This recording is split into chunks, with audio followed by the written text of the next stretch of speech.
ప్రభు శాశ్వతమైన కృప చూపెడితే జనముల మధ్య నేను సాక్షిగా ఉంటాను. యేసయ్యకి ఈయన దైవజనుడు, ఈమె దైవ సేవకు. నేను చెప్పుకుంటే కాదు, నువ్వు చెప్పుకుంటే కాదు, దేవుడే నిన్ను సాక్షిగా నిలబెడతాడు. ఆయన దేవుడే నిన్ను రాజుగాను అధిపతిగాను చేయగలడు. ఆయన ప్రభు చెప్పిన మాట, ఆయన మందిరానికి రండి, ఆయన మందిరంలో మీ పాదాలు కనిపించాలి.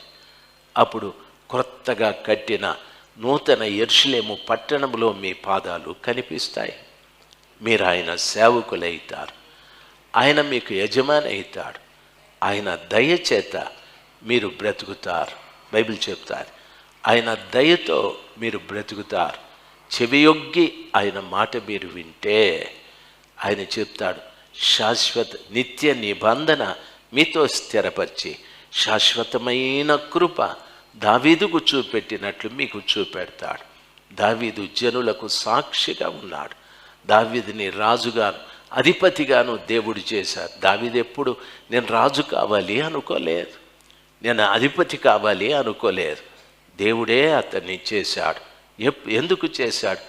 చెవియొగ్గి నా దగ్గరికి రండి, నా మాట వినండి. చెవియొగ్గి నా దగ్గరికి రండి, నా మాట వినండి.